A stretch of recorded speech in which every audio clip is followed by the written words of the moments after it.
partez dans une région et vous allez faire de la recherche avec des gens qu'on dit, qui se disent ou qui sont dites, là aussi c'est une importante distinction. Parfois, les gens n'acceptent pas qu'on les nomme descendants d'esclaves, qu'on le voit comme descendants d'esclaves.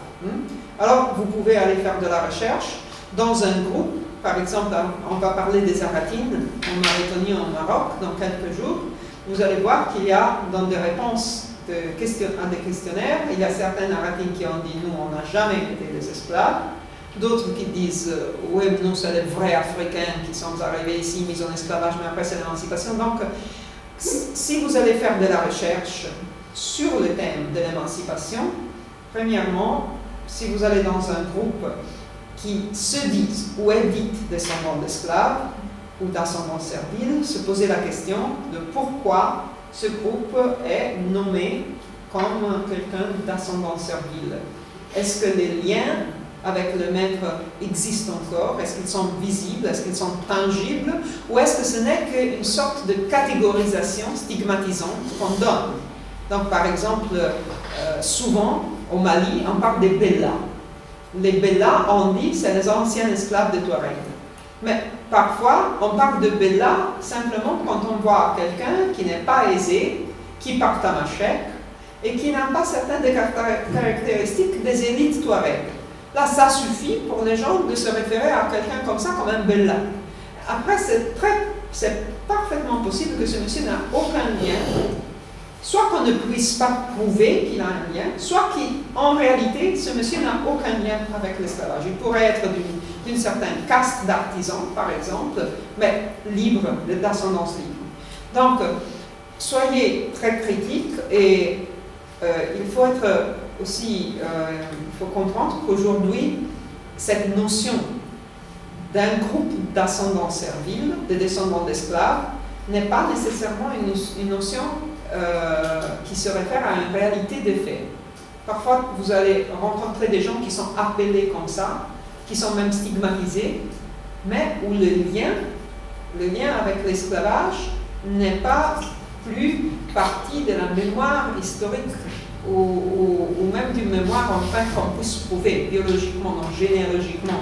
Est-ce que c'était le grand-père du tel qui était l'esclave de qui? Et quand ce type de lien n'est plus là, il faut faire une différence entre une catégorie sociale peut-être stigmatisante et quelqu'un où il y a des liens qu'on peut tracer historiquement à un passé d'esclavage. Là aussi, donc, beaucoup d'attention, on ne peut plus, comme des autres historiens ont fait, tout simplement parler d'esclaves, des esclaves dans cette société. Il faut voir quel type d'esclaves, pourquoi on les dit descendants d'esclaves, quel type de connexion existe encore avec le phénomène ou le passé de l'esclavage pour ce groupe. Est-ce que ce n'est que des autres qui les appellent descendants d'esclaves? Est-ce qu'eux-mêmes ils acceptent ça? Et s'ils acceptent ça, est-ce qu'ils peuvent effectivement prouver ou est-ce qu'il y a en fait des relations, des liens biologiques ou une mémoire généalogique jusqu'à quelqu'un qui était effectivement mis en esclavage? L'autre point, attention à ne pas biaiser les questions et votre méthodologie avec des questions qui sont tendancielles. Par exemple, si jamais vous travaillez dans un groupe qui est dit des descendants d'esclaves, là, attention à faire des questions, poser des questions qui pourraient induire des réponses. Alors, par exemple, poser des questions qui sont très explicitement, qui vont conduire à l'esclavage directement. Alors peut-être que quelqu'un va répondre oui, sans avoir bien compris exactement de quoi vous voulez, qu'est-ce que vous voulez discuter. Et donc de poser des questions qui sont le plus neutrales possible. On va parler plus de ça. Neutre. Oui. Neutre. Ça veut dire qu'on ne doit pas, par exemple, directement nous demander est-ce que vous êtes descendant d'esclaves? Alors là, c'est très difficile aujourd'hui de le faire n'importe où, parce que c'est même quelque chose que les gens ne vont pas accepter. C'est vu presque comme offensif. Donc, normalement, on ne peut pas. Mais il y a différentes étapes dans la recherche. Par exemple, moi, quand j'ai commencé à travailler avec des gens qui étaient d'ascendance servile, j'avais déjà vécu dans cette région, dans ces villages, pour des années et des années. La question ne se posait même pas. Moi, je savais qui était qui. il y avait une question de politesse aussi, de ne pas poser des questions qui vont embarrasser, mettre dans l'embarras la personne avec laquelle on parle. Et donc, c'était souvent une question de, je sais pas, parler avec les gens, demander l'avis de quelqu'un. Alors, je vais vous donner des exemples. Mais souvent avec des vieilles femmes que j'ai interviewées qui étaient d'ascendance servile, comme la femme que vous avez vue au commencement. Vous avez vu, il y avait un visage d'une femme. Là, c'est une femme dont je vais parler dans quelques minutes. C'est une femme qui a été vendue sur un marché quand elle était une jeune fille. Elle a été kidnappée par des élites Touareg. Et ça, il y avait plusieurs témoins dans son village qui ont vu ça. Parce que si on ne peut pas confirmer, donc j'ai beaucoup essayé de trianguler son histoire. Mais tous les gens savaient dans plusieurs villages que cette femme avait eu ce type d'expérience. C'est très rare aujourd'hui de trouver quelqu'un qui a été vendu sur un marché.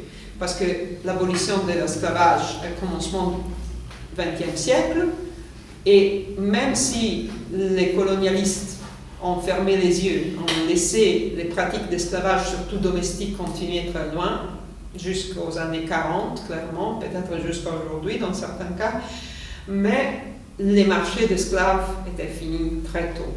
Et cette femme avait été vendue dans un marché très loin dans le désert, donc à Bilma, c'est au nord-est d'Agadez. Donc c'est vraiment dans le cœur du désert. Elle a pu décrire toute cette expérience quand elle était une jeune fille, une adolescente. Mais moi, je n'aurais jamais posé la question, parle-moi de quand tu étais une esclave. Ça aurait vraiment rendu les choses difficiles, ça serait très très maladroit de ma part de aussi avec une femme, une dame si vieille, si âgée, de lui parler comme ça. Moi, je lui ai demandé dans la langue locale, un jour j'ai attendu des années.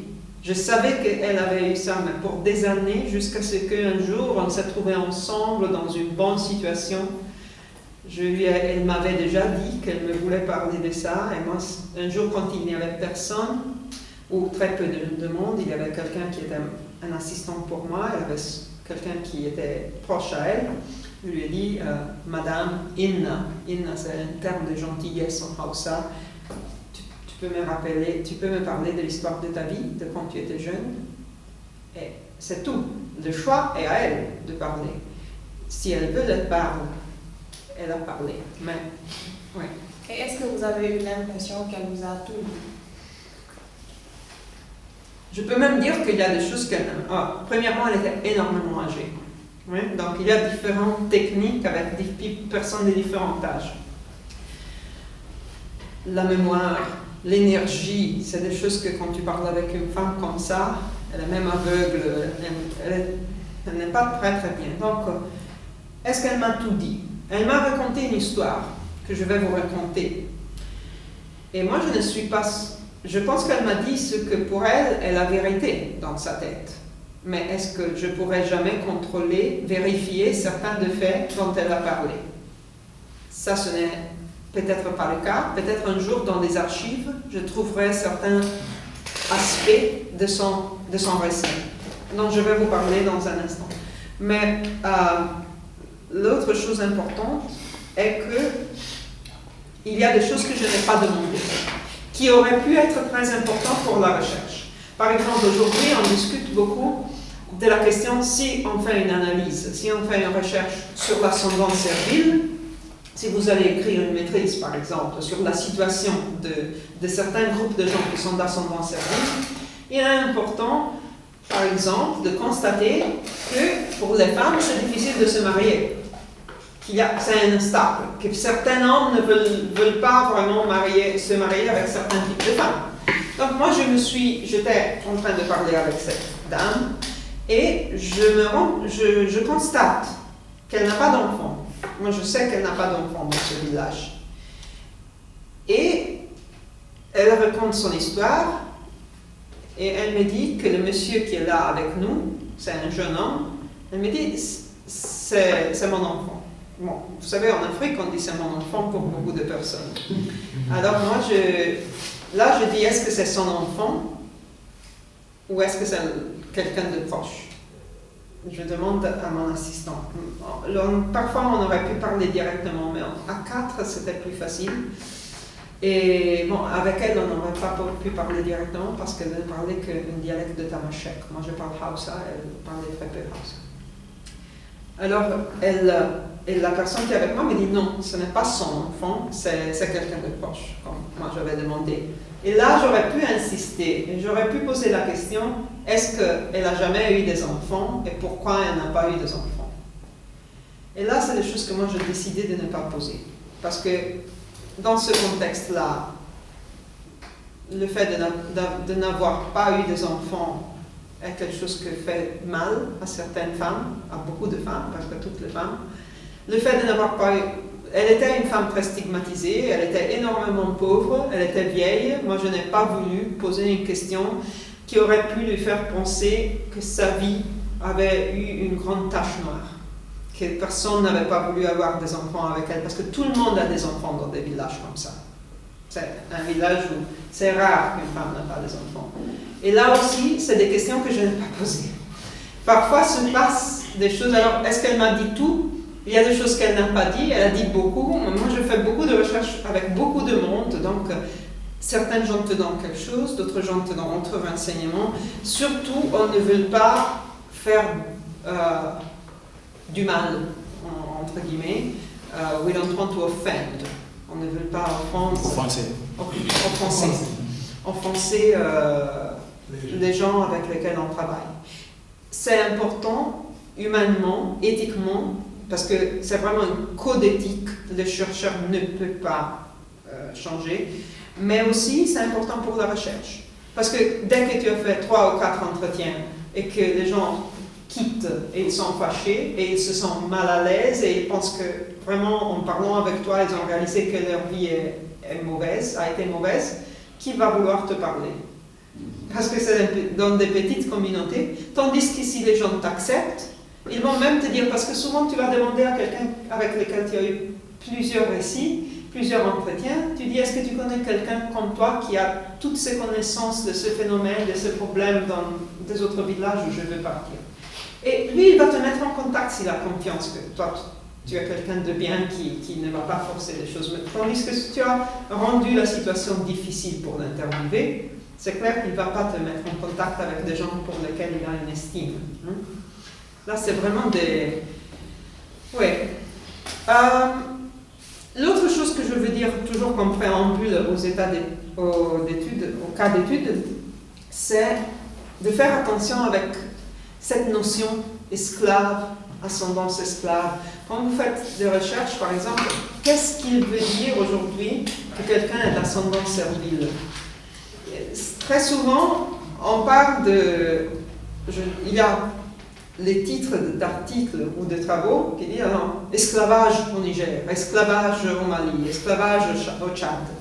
Mais après, ils se réfèrent à des gens qui sont peut-être réellement d'ascendance servile, peut-être le grand-père de ces gens était esclave, mais c'est des gens qui n'ont pas la même situation qu'un esclave. Alors il ne faut pas oublier, quand on parle d'esclave et quand on parle de quelqu'un qui a un passé d'esclavage, comme beaucoup d'Africaines-Américaines, mais ce n'est pas la même chose. Donc il faut analytiquement, quand vous faites des recherches sur ça, réfléchir. Comment allez-vous interpréter la différence? Et c'est important, en tant qu'anthropologue, sociologue ou historien, de voir que même si un certain discours, peut-être, continue à avoir une influence